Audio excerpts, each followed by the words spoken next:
So the first thing that we'll do is ask everybody to complete the pre-survey for both data pre-processing and Introduction to Data Analytics, which is the session directly after this. Jessica's already dropped them into the chat, so if you have not done those yet, please take a few minutes to take care of those. Just as a reminder, these are really important for us to understand kind of what your baseline level of knowledge is, but also how well we are able to convey and what we are trying to convey, and how well you're able to internalize the information that we're sharing with you through this boot camp.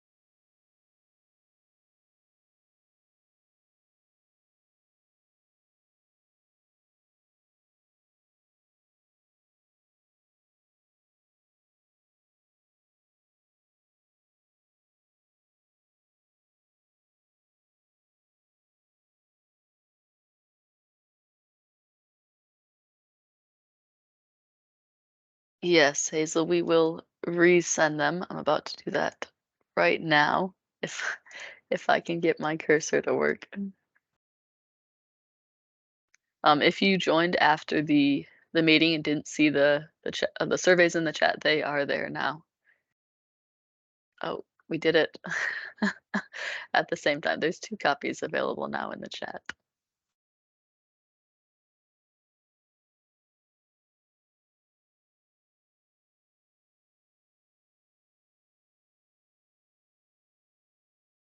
So I'll wait a couple more minutes just for those who were not able to access the surveys until just now.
Welcome, Eureka. We're just taking a few minutes to take care of the surveys, which are in the chat, and we'll get started in a couple of minutes.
All right, so let's get started.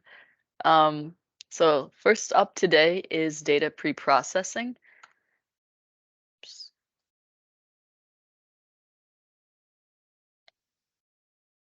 hold on, I thought I was ready. Give me a sec. Okay, there we go. And so preprocessing data is all about cleaning your data and getting it ready for analysis. So you can do this. There's kind of a lot of different steps to it, and it depends really on what your data looks like when you get it.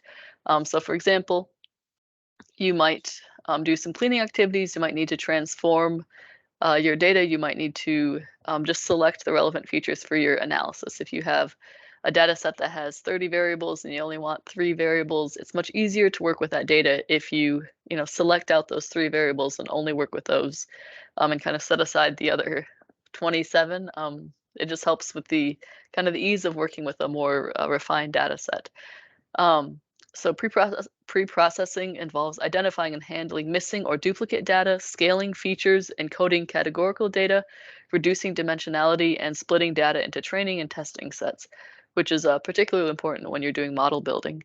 Proper data preprocessing helps ensure data accuracy and consistency and leads to more accurate and reliable results. It's one of the first things you'll always need to do when you're working with any sort of data. So Python has a lot of tools to help you succeed in data preprocessing. There's a lot of libraries. Some of these you have already heard about that we've worked with a little bit, and then the SkyKit, you'll learn probably talk a little bit more about that tomorrow with machine learning. There's a lot of really good machine learning tools in the SkyKit um, library. So listed here, we have NumPy, Pandas, the scikit-learn, and then matplotlib. These all provide a variety of functions that make it easy for us, relatively easy for us to perform data preprocessing efficiently and effectively. So data preprocessing helps improve data accuracy by identifying and handling missing or duplicate data. It reduces the risk of errors and inaccuracies in the results.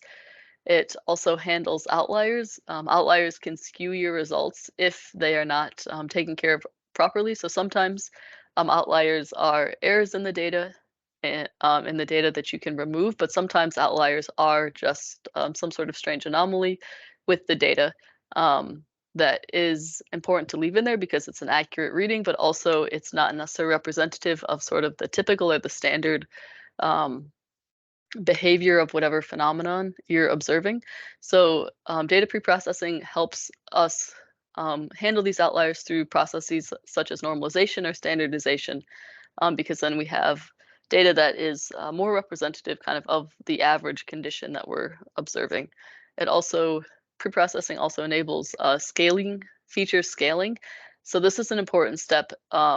In some, we're working with some data sets that helps ensure that all the features have the same scale. This is really important in a couple different senses. So for example, if you're working with geospatial data, especially remote sensing data, you might have various spatial resolutions in your data, but you always want to scale the data to one single spatial resolution so that you can work with it on kind of a one-to-one basis.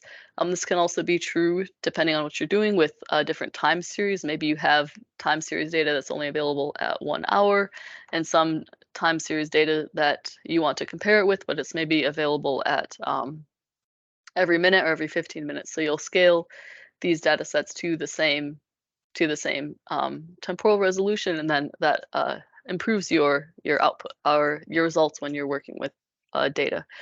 You can also encode categorical data. So a lot of machine learning algorithms cannot handle categorical data.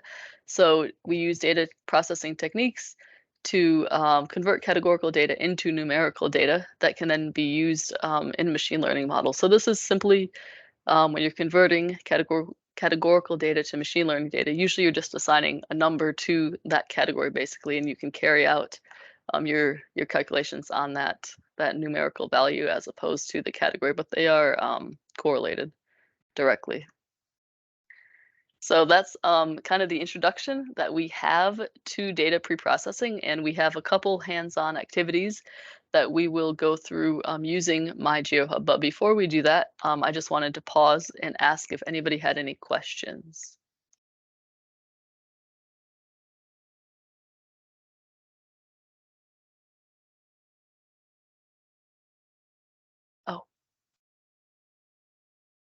Sorry, I didn't notice there was a comments in the chat. I am sharing my screen.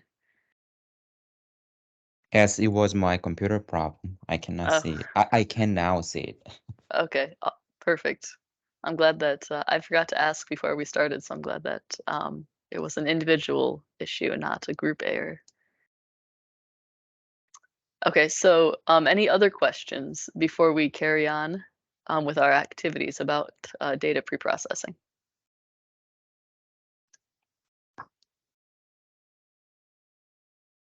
Good morning, Dr. Eisman. Morning, Joel. I just dropped a question in the chat. Thank you. How does one decide when to remove or leave outliers? So this is basically at your discretion. There's not really a hard and fast rule as far as I'm aware about whether or not a specific outlier needs to be left or included, because sometimes outliers, like I said, are legitimate observations of some phenomenon that's occurring, and sometimes they're errors in the machine, user error. There's all sorts of reasons why you might have an outlier. So as the person analyzing the data, it's your responsibility to inspect, essentially inspect every outlier and make a decision whether or not you think it is a legitimate observation or you think that it's an error. So some things that we look at when we're thinking about outliers is this outlier physically possible? Right? Is it completely against physics, or is it feasible that there could be an observation like this? So, for example, Junaid, he does some research using drones and thermal imaging cameras of land use, basically urban land use. And so he took the drone out, and he was getting really cool temperatures that was, it's like an 80-degree day in Texas, right? Something, and he's getting temperatures, ground truth temperatures of like in the negatives, right? Which is very odd. You wouldn't think that was the case, but so he, did some further. He could have just thrown those out and said, "Oh, that's a wrong data. I'm going to go take the data again." But then he did some more digging, and he discovered that the area that he was flying the drone over, there was some companies that did like thermal cooling work. So they were developing like insulation materials basically, and they had um, like liquid nitrogen tanks outside their building, and they were working with in a really cold like with really cold materials. And so while it's unusual to think that you're getting like negative 30 degrees in a ground truth or in a thermal camera image of Texas on an 85-degree day, it actually had a reason for that we could tie, an actual physical reason we could tie to that value. And so he realized, no, it is a legitimate value. So you kind of can do that sort of like reality check type of thing, look around, see what's going on with your data physically. And if you can't find an explanation for it, you can look at a physical explanation for it. You can look at the process that collected that data and see whether there might have been an error going on. Maybe the machine malfunctioned that took the data. Maybe it was a human error. Sometimes we have, if you're out there taking data and you write down the right number, but then when you're inputting into the computer, it gets transcribed incorrectly. All sorts of things can cause outliers. So we kind of just have to look at all the reasons and eliminate them. And then once we eliminate all the reasons why it shouldn't be there, then we kind of, go ahead and keep it and continue our analysis that way. Does that answer your question? I know it's a bit of a long-winded answer, but No, that makes perfect sense. Thank you. you're welcome. Any other questions?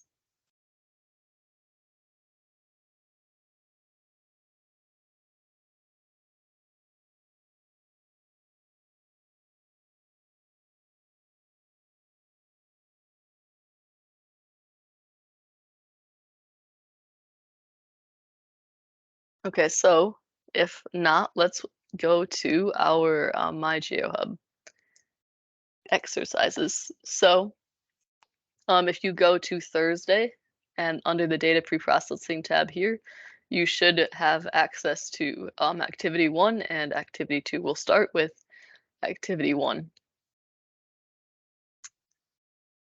And I'm not sure how Tanner and Junaid were having you work with Jupyter Notebooks through My GeoHub. There's 2 different ways you can do it. If you just click on the activity, it'll open.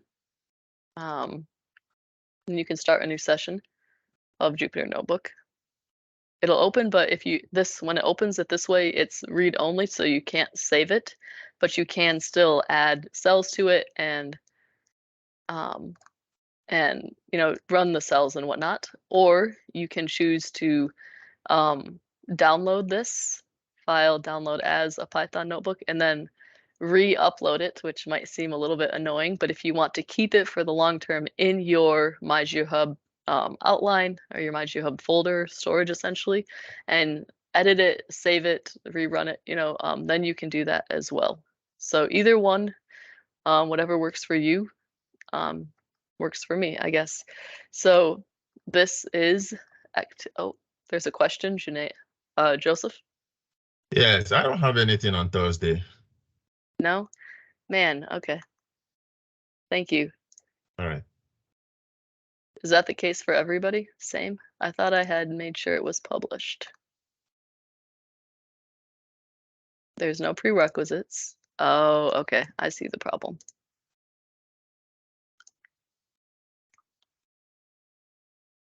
Thank you for letting me know. There's like 3 different publishing steps you have to do before things actually show up. So clearly still haven't quite got the hang of it.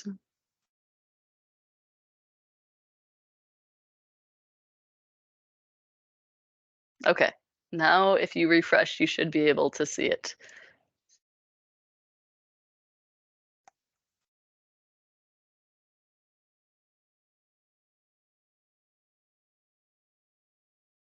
Is it working now? Okay, perfect. Yes, Thank you it's for working. letting me know. Okay. All right. Okay, so this is the Jupyter Notebook for data preprocessing that we have. This first cell here is just importing the data that we will work with. So this is a data set that you use in your Python lessons sessions on Tuesday, but we're going to work with it again. And so you probably have seen this, but this is how you download data from GitHub. You can run this call to bring it in, and then it loads the file. Then we need to import pandas as we go through this. Hold on, let me make sure that it actually is running. Okay, cool.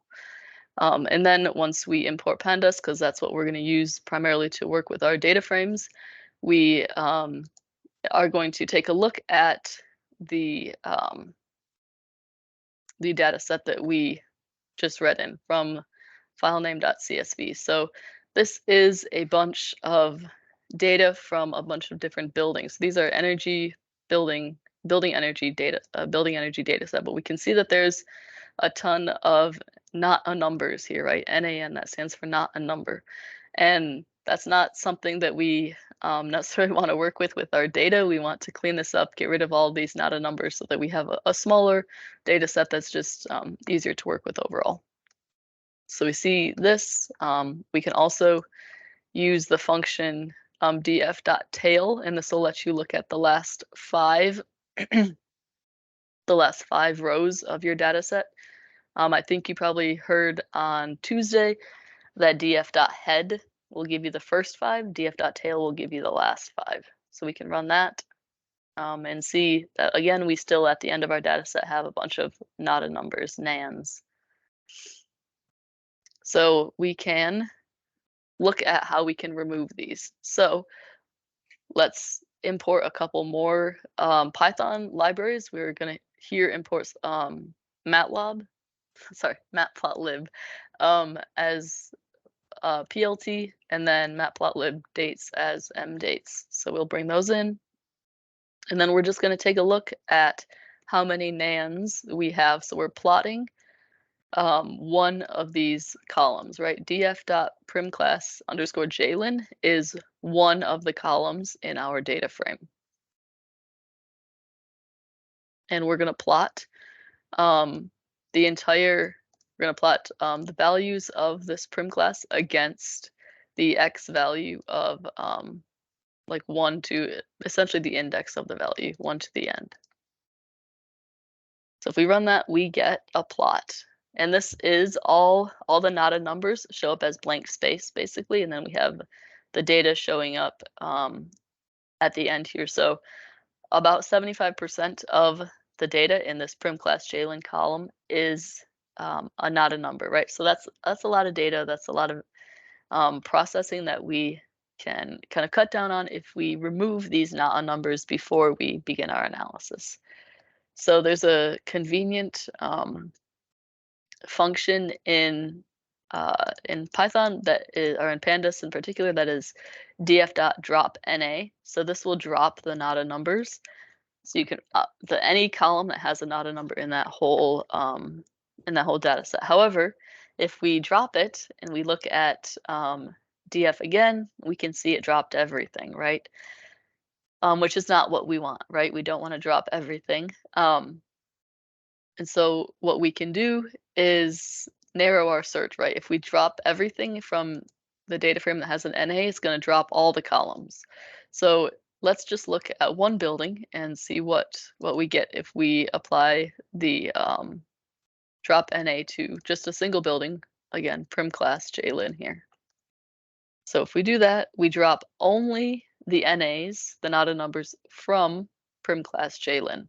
Okay, so then when we plot it, we see that there are no knotted numbers available. We have some pretty small values and then some larger values here. So we know now that we don't have a ton of knotted numbers that we had with our initial data set, at least for this prim class jlin column. So any questions on this dropping NaN so far?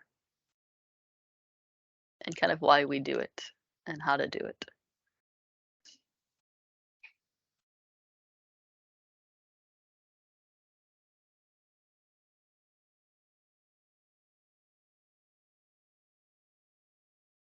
Okay, so that shows you how to drop knotted numbers, and then we can also look at, if we go back to this, to the original data set, we have a bunch of different types of buildings. We have prim class buildings, we have office buildings, we have university lab buildings, right? So there's a bunch of different types of buildings in this file, university dorms, but we are, just for the sake of example, we're only interested in the educational buildings, right? The primary class buildings, prim class. So we can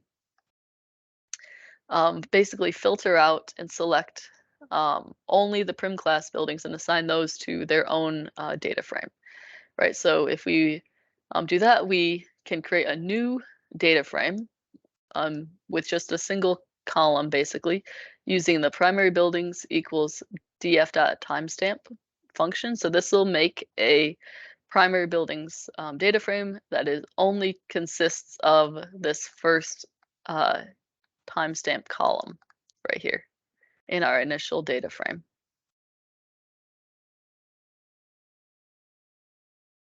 Scroll down, and then this is a for loop, which I think you probably have been introduced to on Tuesday. So it says for every column in all of the columns in the data frame, check and see whether or not at the underscore, the first part beneath the underscore, or the first part of the underscore is equal to prim class. So when we split the column at the underscore, let's go back and look at it. When we split the columns at the underscore, what it's going to do is it'll have it'll split this into one piece and then this into another piece, right? So piece 0, because Python indexes starting at 0, prim class is 0. For this column is prim class, and then the second feature in this class is Jolie, right? So if we're looking for only the columns that essentially have prim class before the underscore. Does that make sense?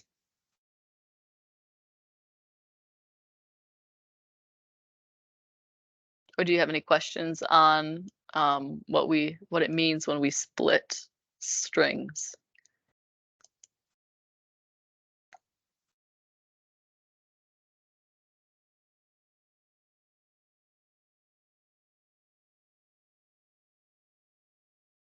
No? Okay. So once we split our string and we find out, oh,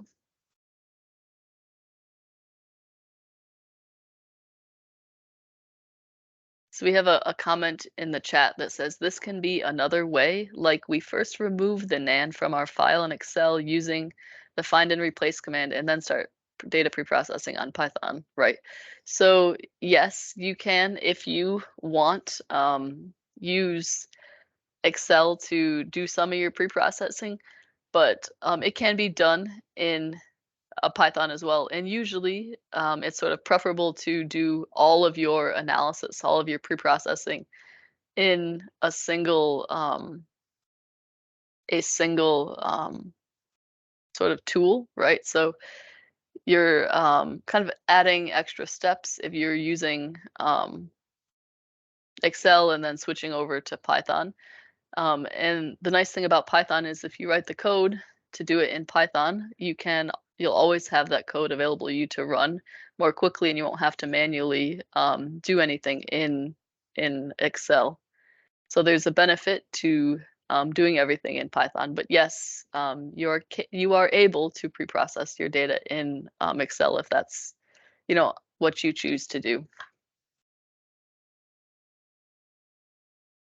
Any other questions?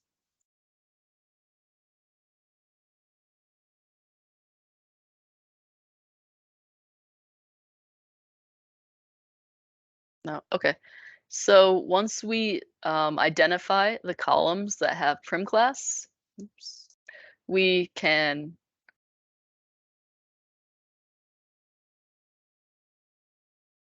okay, hold on. Let me finish this sentence first. It says, so once we split the column and we have only the prim class ones, we are going to assign our initial primary buildings data frame that we made into a new data frame with all the primary buildings, and then also all of the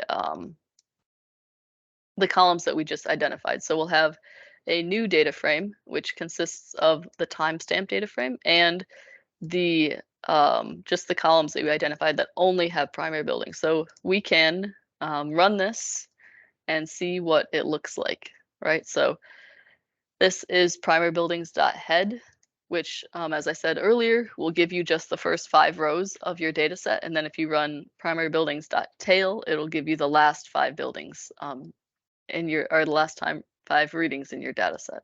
That's 5 columns. So if we run this, we can look at what we have now. So initially, we had a bunch of different buildings in here: prim class, office, university labs. Scroll down, and we look again, and we see we have only the prim class building. So all of the office buildings, all the university labs, they've been left behind because they did not get added to the primary buildings data frame because they didn't satisfy the condition where the value before the underscore was prim class. So now we can look at only the prim class buildings, and we can use this function, fill.na. So this is your data frame name .fillNA 0. And so we're filling all of our Nada numbers with the number 0. And you can plot this.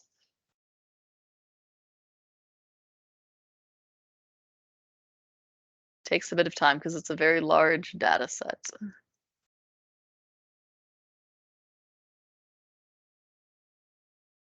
Okay, so now this is just the default settings. Once you get more into plotting, which we'll do a little bit more this afternoon with data visualization, you'll learn how to adjust the plot to make it look the way you want to look. Because obviously we wouldn't want to turn in a plot that has the legend overlaying the data like this and going all the way down the plot. So there's ways that you can adjust the legend to show better what you, or show the figure better what you want to show. But here we can see that all the not and nans in this data set now have a 0. But we're looking only at the prim class data set. Okay, any questions on this?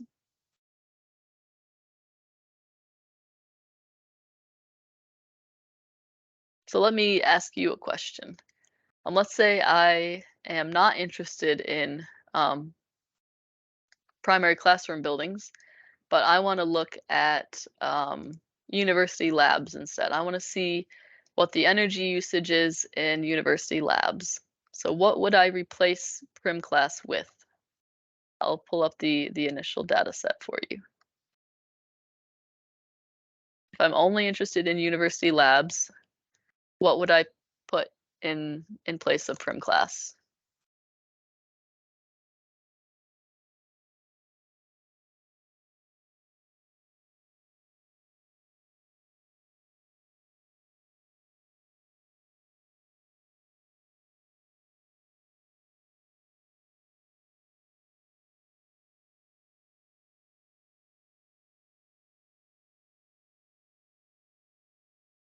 Any thoughts?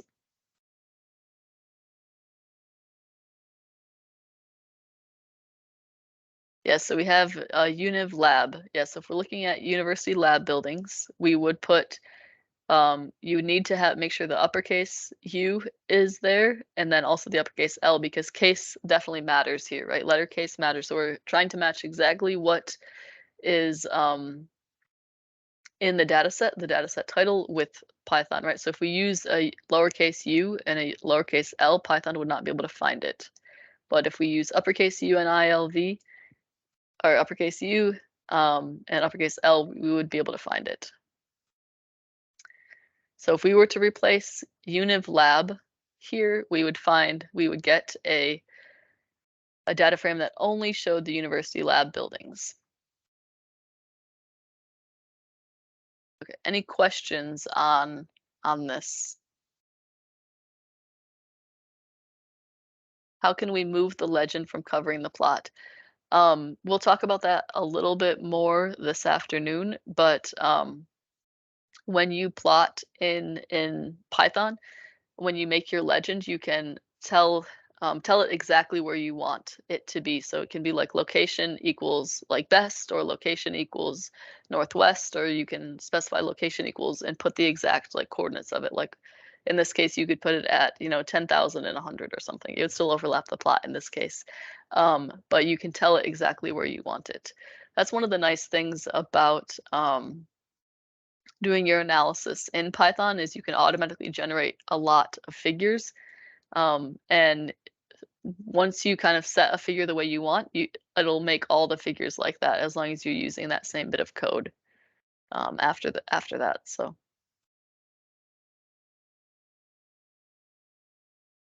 And this plot, while we made it just as an example, is not a great plot, right? Because you can't tell what 99% of these buildings look like, right? What their data usage looks like, because they're all overlaid on each other. So this is not a great plot for if you actually wanted to look at prim class, but it does demonstrate what this fill NA does. So it has turned all of our not and nans into zeros instead of open spaces. So sometimes that might be appropriate for your analysis.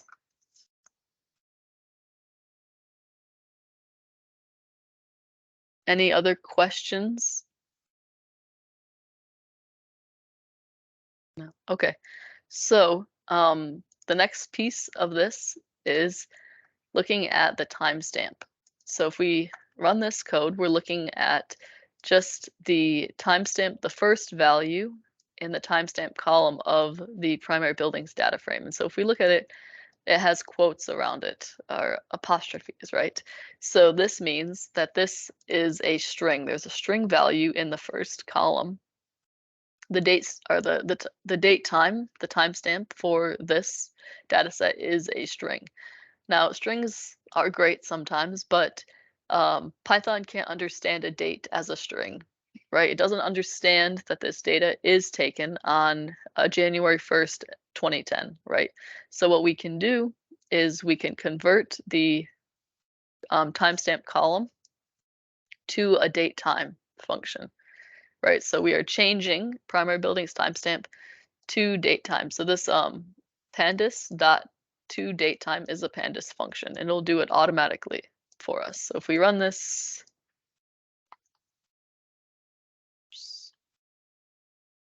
and then we look at the timestamp again, we see that it is now a timestamp, and it is tagged with the time zone, right? UTC. So now,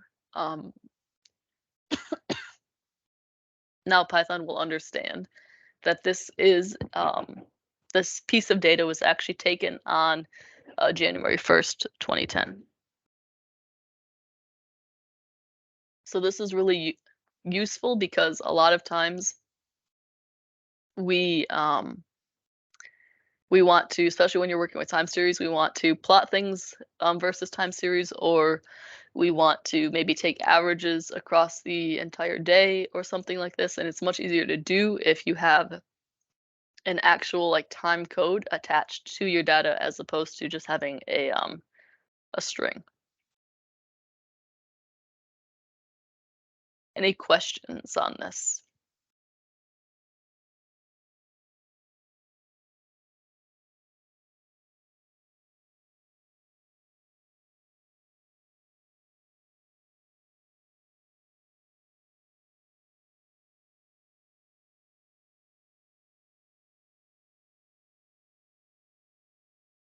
No? Okay.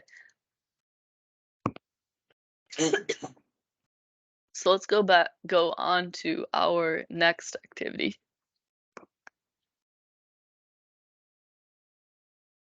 So click on the activity 2 preprocessing file. And so you'll want to terminate your previous session, because if you have too many Jupyter Notebooks tabs open, my GitHub might crash.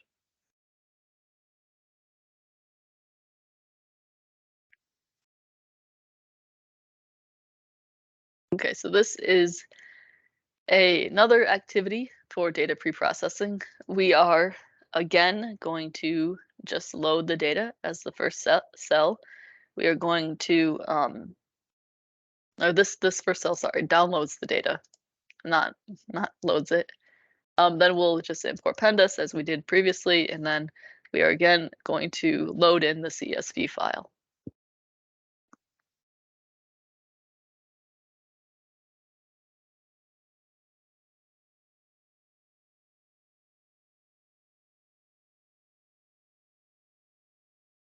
Okay, so this this activity is primarily talking about filtering your data to the one, or the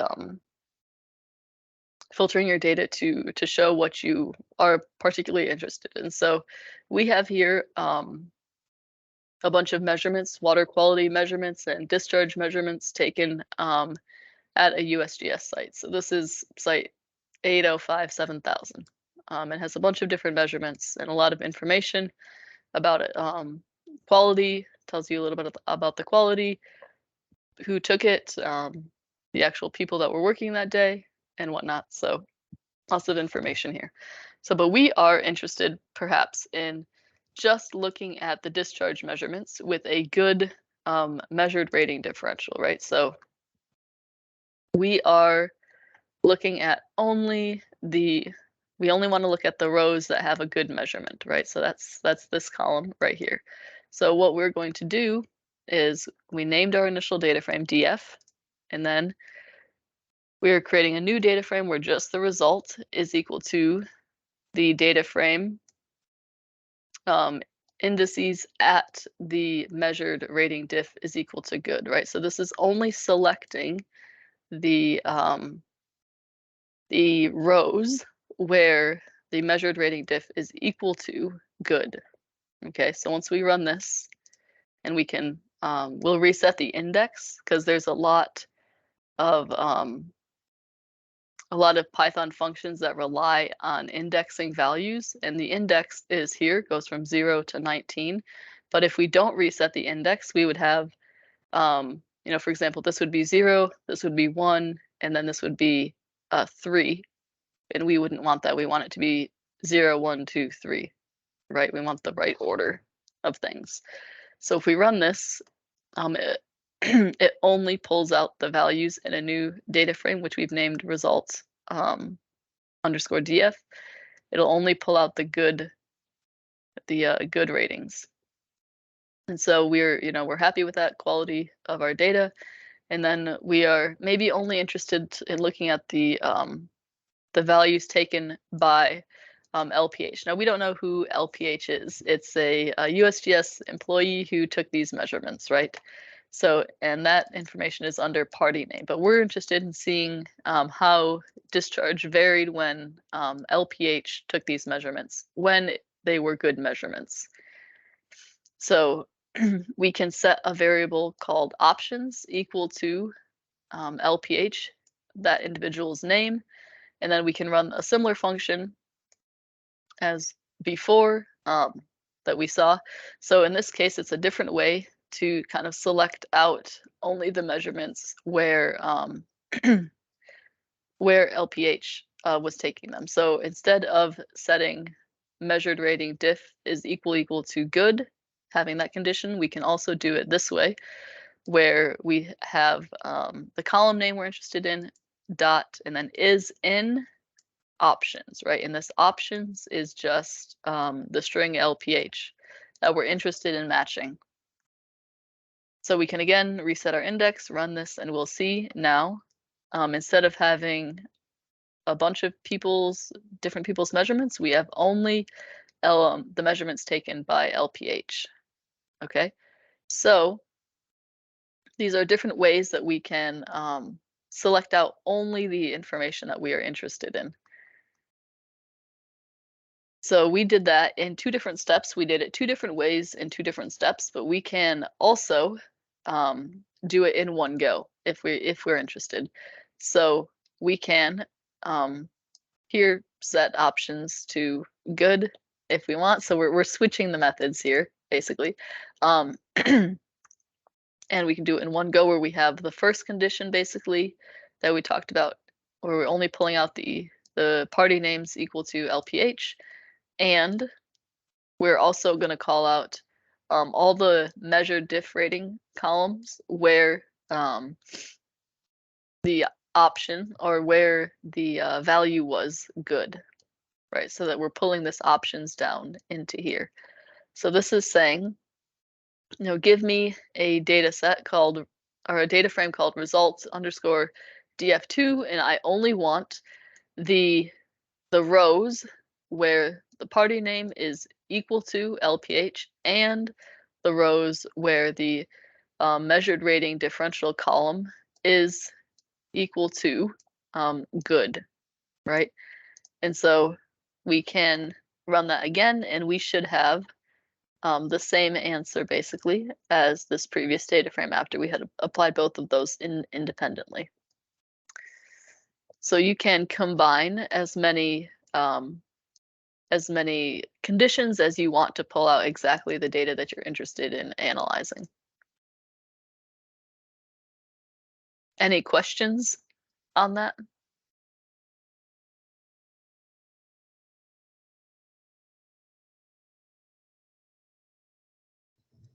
I don't have a specifically in this filtering data steps, but I just got a question about opening the data. Is it the same opening the data like in this way, like going to the CSV repository in GitHub, than I mean, that copying and pasting the data directly here in the notebook? Not always. So we did this to make it easy for everybody to access the data. So all this is doing here is downloading the file measurements.csv into your working directory, basically. So for example, if you didn't want to do this and you just wanted, because this is an extra step that we did to make it kind of simpler for the bootcamp, but for kind of normal cases, if you wanted to just read in your file, what you would do is, I'll show you, this is my Jupyter notebook. Oh, I ended this. Okay, well, hold on. I'll show you. We'll launch another instance so I don't lose what I was doing.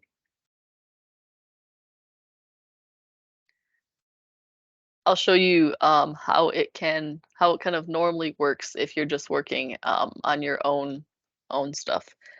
So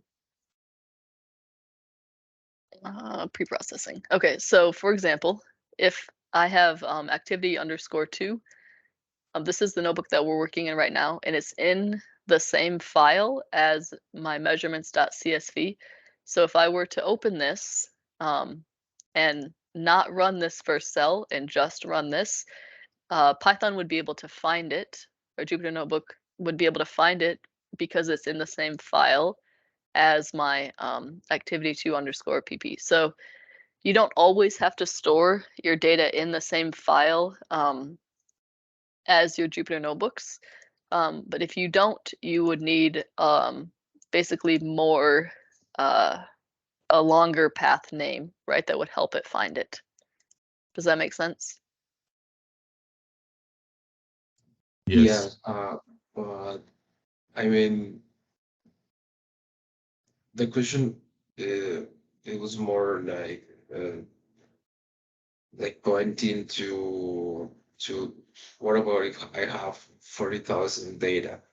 So in that case, is it the same for processing? I mean, in time processing, is it the same to go, I mean, to say PD read CSV and the file and go to the file with that 40,000 data, or is it the same to copy and paste the 40,000 data directly here in the Jupyter notebook? You would want to import a CSV with your 40,000 rows of data as opposed to copying and pasting in Python. Is that what you're asking? Yeah, I mean, what is more efficient? Just to read the CSV or copy and paste, or is it the same? It's definitely more efficient to read the CSV because you can construct data frames kind of from scratch in Python, but it takes kind of multiple steps and you have to like manually name all of your columns and whatnot. But if you have a CSV where all of your columns already have names and you just read in that CSV as a data frame, it kind of automatically creates it for you. So it saves you some time, and it makes it nicely organized. Okay, thank you, Dr. Jessica. Yeah, you're welcome. Did somebody else have a question? So just to clarify, first, the third step that you showed us, that's combining the criteria? Yes. So we did, we showed you one way of doing it where you set the measure diff equal to good. And you can also basically achieve the same thing where you're saying that LPH is in party name column, or here we're combining the two. So we're doing it at the same time where we're saying party name is equal to LPH and the measured diff column is equal to good, or good is in the measured rating diff column. So we're just doing the previous two steps basically at the same time. And we're showing that the methods are flexible, right? Because initially we did, we used this function, the isin function, to find the LPHs. And here we're just using the equal sign, the double equal sign to find the LPHs. So you can do it either way, and then they can also be combined to do it in one step using the AND operator. Does that answer your question? Yes. So then in that line, for example, since you're setting the party name equal to LPH, is there also a way to filter parties that are not LPH? Yes, so we have equal to LPH. You can also do a not equal to function. So Python conditional operators. So there's a whole bunch that you can use. Right, so those are not conditional operators. So these right here, so we have is equal to, this is not equal to, there are, you know, not equal, greater than, less than, greater than or equal to. So there's a whole bunch of operators that you can use to kind of select out exactly what you want. So we're not going through all of these, but it is something that you could, you know, look up if you needed to use it, because we're never going to be able to teach you, right, everything that you're ever going to use, but we're introducing you so that you do understand this is something you can do, and then if you need to, at a later date, you can look up the other types of operators and use those as appropriate. So that's the nice thing about Python, is there's lots of good examples here. Does that answer your question? Thank you. Yes, thank you. Okay. Yeah, you're welcome. Was there somebody else that had a question? Dr. Jessica, we have a question in chat.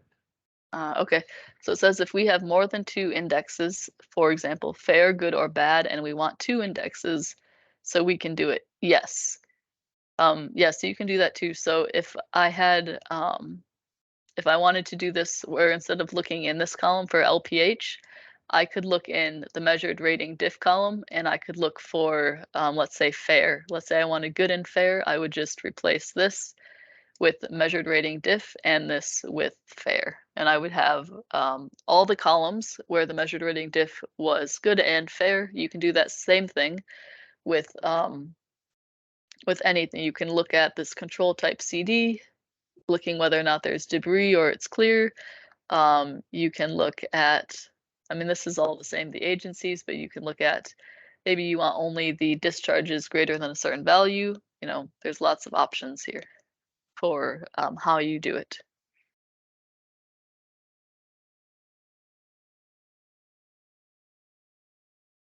Any other questions?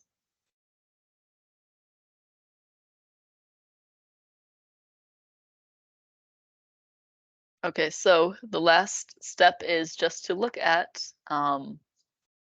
what our resulting data frame looks like. So this is just the discharge values that were taken by LPH that were also had a good measurement rating diff. And so this is just a pretty simple plot that you can see what measurements were taken by this individual and what the values were. So this is the end of the data preprocessing lecture. Does anybody have any last minute questions before we move on?